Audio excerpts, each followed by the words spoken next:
Bonjour, je m'appelle Tanguy Martin. Je milite dans une association qui s'appelle Ingénieurs sans frontières, groupe agriculture et souveraineté alimentaire.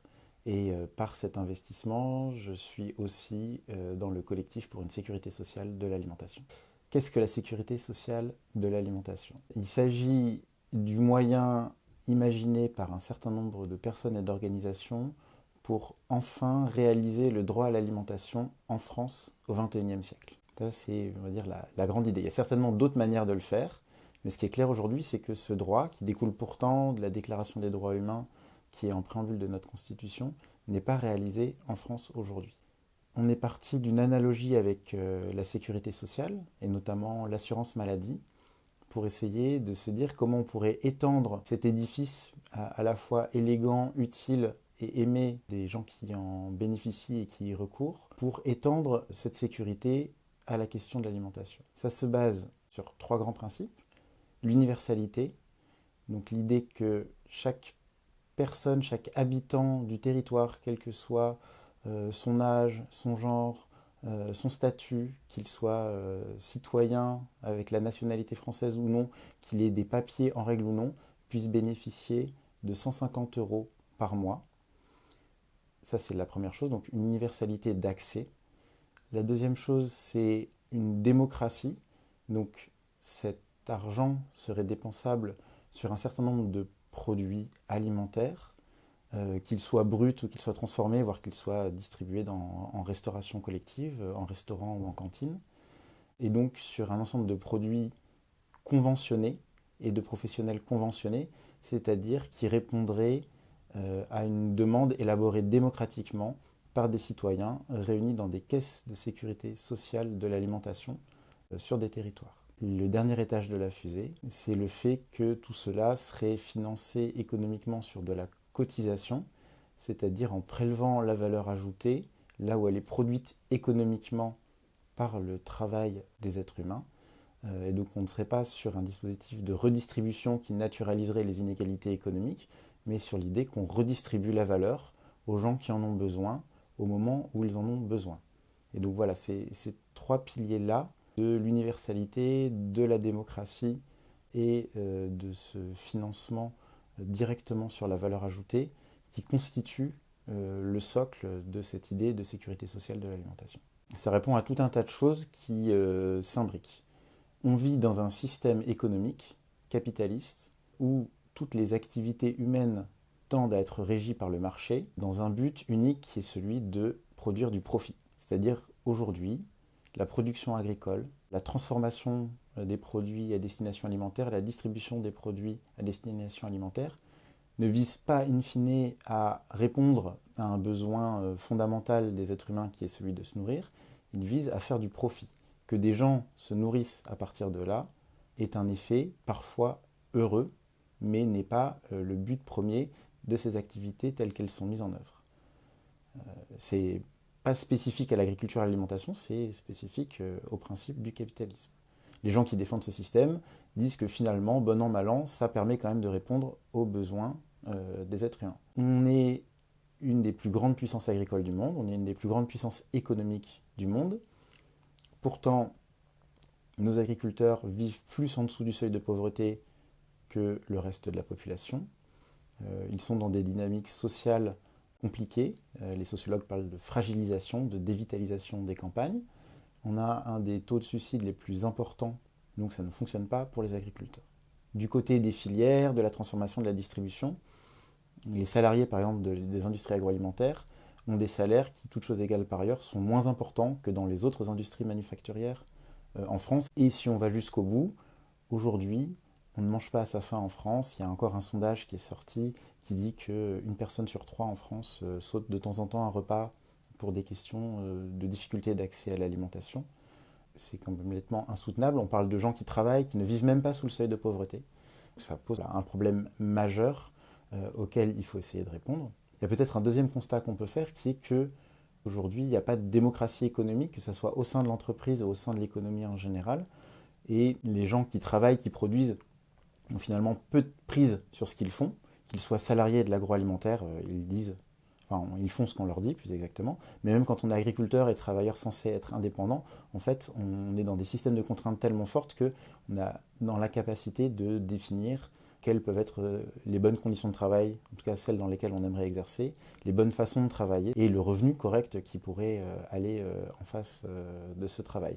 Et donc le fait que tout ça soit régi par le marché vient complètement comprimer la capacité à la société de décider finalement quelle est la bonne production, mais aussi quelle est la bonne façon de produire. Et on n'a pas d'espace de discussion démocratique de ça, puisque c'est l'offre et la demande qui sont censés régir ces questions-là. À quoi ces 150 euros répondent? Qu'est-ce qu'ils auraient, puisqu'ils n'existent pas encore, qu'est-ce qu'ils auraient comme effet concret? Bon, le premier, ça serait de rendre solvable toute la population pour une alimentation qu'elle pourrait choisir. Ça ne répondrait pas forcément à couvrir tous les besoins alimentaires de tout le monde en France, mais ça couvre de manière assez importante la plupart des besoins, et notamment pour les personnes qui sont dans la plus grande difficulté financière, dans la plus grande précarité. Ce qu'il faut comprendre, c'est que l'alimentation, c'est la variable d'ajustement du budget des personnes. C'est-à-dire qu'on est dans des systèmes de dépenses contraintes, avec le logement, l'énergie, les mobilités, mais y compris un téléphone portable. Aujourd'hui, il y a tout un tas de choses qu'on ne peut pas faire dans la société sans un téléphone portable, y compris quand on est pauvre, et même peut-être surtout quand on est pauvre. Il y a tout un tas d'accès à des droits, à des dispositifs qui passent aujourd'hui par Internet, un téléphone portable, mais si on n'a pas d'ordinateur, voilà, il y a tout ça qui se joue, et on ne peut pas sauter un jour de loyer, mais on peut sauter un repas, ou deux repas, ou une journée de nourriture. On pourrait imaginer augmenter les minima sociaux, augmenter les salaires. Ça ne répondrait pas forcément à cette question-là parce que, au final, les loyers pourraient augmenter, le prix de l'énergie pourrait augmenter et les gens se retrouveraient dans les mêmes circonstances. Donc ça, c'est la première chose qui est un petit peu basique, c'est on donne de l'argent aux gens et ça leur permet de faire des choses avec cet argent. La deuxième chose, on nous pose souvent la question de pourquoi cet argent ne serait pas donné juste aux personnes qui en ont besoin et pourquoi Bernard Arnault, l'homme le plus riche du monde, devrait bénéficier de 150 euros par mois. Là, on est dans le principe de faire société.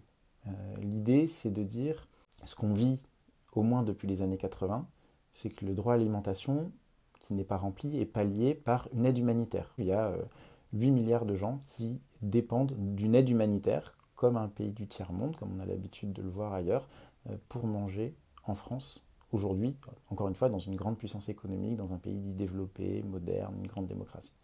Donc c'est en soi assez insoutenable. Les politiques qui sont mises en œuvre, donc qui sont des politiques de charité, produisent deux choses. Elles produisent des violences extrêmement fortes. Les gens qui recourent à l'aide alimentaire savent très bien là où ils sont dans la société et ils le vivent très souvent très mal, voire ils ne recourent pas à l'aide alimentaire parce que ça les renvoie à une image d'eux qui est extrêmement négative. Donc ça c'est la première chose. Et la deuxième chose, c'est que ça vient naturaliser des dominations dans la société, c'est-à-dire qu'on vit un quasi-apartheid alimentaire. Des gens ont le choix de leur alimentation, des gens n'ont pas le choix de leur alimentation. Et les gens qui n'ont pas le choix de leur alimentation se voient imposer en plus une alimentation issue des surplus de l'agroalimentaire industriel, des invendus, très souvent, donc ce que le reste de la société n'a pas voulu. En quelque sorte, on en fait les poubelles éthiques de notre société moderne de surconsommation. Donc l'idée que tout le monde bénéficie de ces 150 euros vise à faire société. Ce n'est pas les pauvres qui vont bénéficier de la charité des riches qui veulent bien financer, c'est tout le monde en bénéficie. Et évidemment, il y a une justice économique derrière, via le système de cotisation, et donc on refait corps à travers ça. On le refait d'autant plus que les produits qu'on va acheter sont décidés dans des caisses de sécurité sociale de l'alimentation, où ce n'est pas le capital ou le revenu qui va décider de qui participe, et donc il y a un aspect démocratique pour décider qu'est-ce que nous allons manger ensemble. Ce qui est important de comprendre, c'est que les organisations paysannes, les organisations qui cherchent à développer une agriculture durable, une agriculture biologique, on peut mettre les mots qu'on veut, une agroécologie, sont focalisées depuis très longtemps sur produire des cadres techniques, agronomiques et des cadres, on va dire, institutionnels qui permettent de développer une agriculture vertueuse. Ça ne marche pas. On a beau avoir raison, on est face à un double problème. On est face à un imaginaire majoritaire chez un certain nombre d'agriculteurs et d'agricultrices qui est lié à l'idée de la modernisation agricole, qui est le récit qui a été construit à la fin de la Seconde Guerre mondiale et qui a permis la mécanisation, la chimisation de l'agriculture, pour peut-être des bonnes raisons à un moment, mais on peut débattre de ça, mais en tout cas qui aboutit à un état aujourd'hui d'une agriculture qui détruit les écosystèmes et qui ne nourrit personne, ou qui nourrit si peu de gens ou pas assez bien. La transformation de ce système par le petit bout de la lorgnette agricole ne fonctionne pas, au-delà de la question des agriculteurs. Pourquoi? Parce que l'agriculture, ça concerne de moins en moins de gens. Et les agriculteurs et les agricultrices, c'est 1,9% de la population française. Les gens qui travaillent la terre plus généralement, c'est 2,5%. Donc plein de pans de la société qui ne sont plus reliés à la terre, qui ne sont plus reliés à la production agricole.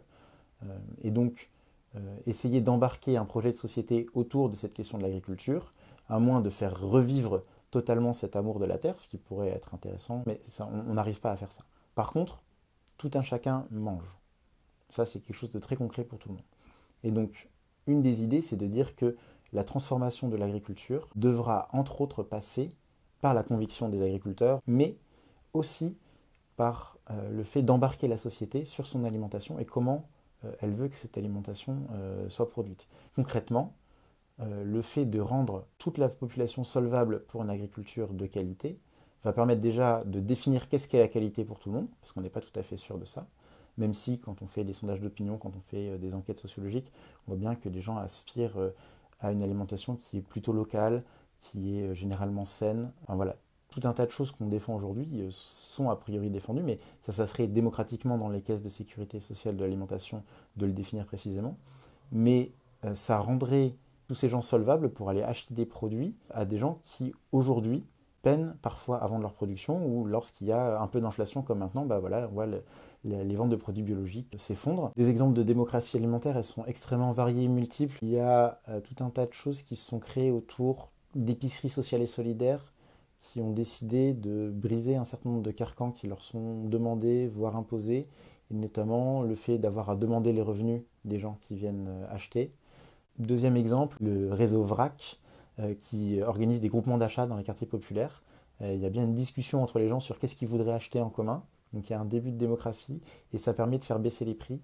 Le dernier point, c'est des gens qui font des cantines à prix libre dans des lieux et avec des manières de faire qui font qu'il n'y a pas que des personnes en grande précarité alimentaire qui vont manger à ces endroits-là et qui en font des lieux de mixité sociale, des vrais lieux de politique au sens noble du terme.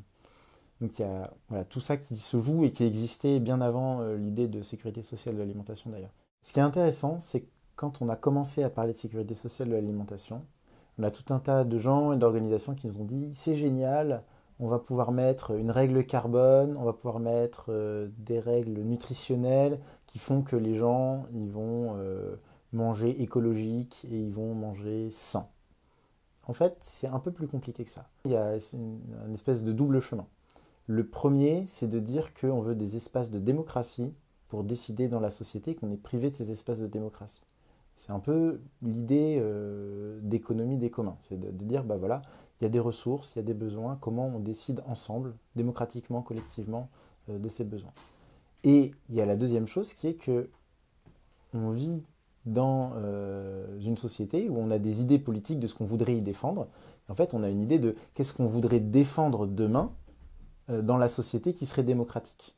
Et donc, à la fois, on est des militants de l'agriculture paysanne, de l'agroécologie, d'une alimentation peut-être avec moins de part animale, mais peut-être de meilleure qualité gustative, relocalisée, etc. Mais ce qu'on demande à travers la sécurité sociale de l'alimentation, c'est pas que ça mette directement ça en œuvre, c'est qu'on ait les espaces pour le décider collectivement, en faisant le pari que si on avait un espace de conviction possible, on arriverait à convaincre les gens qui cohabitent avec nous sur les territoires que eux aussi, ça pourrait être intéressant pour eux d'avoir telle alimentation. Mais on est aussi ouvert au fait d'être confronté à une altérité et de gens qui vont nous convaincre de choses différentes. Évidemment, si démocratiquement on décide d'avoir une alimentation saine, eh bien, on fera des économies sur l'assurance maladie. On a un collectif pour une sécurité sociale de l'alimentation qui a pas mal grossi ces derniers temps. On a des groupes locaux dans plein de territoires, on a des initiatives locales dans plein de territoires. Moi, ce que je vous invite, c'est à aller sur le site internet donc sécurité-social-alimentation.org et vous avez une carte qui regroupe tous ces gens, toutes ces initiatives, toutes ces organisations. Et il y en a forcément une près de chez vous. Et donc, vous avez plein de lieux pour vous investir, pour défendre une démocratie alimentaire, pour défendre un autre monde plus juste, plus joyeux et certainement plus écologique.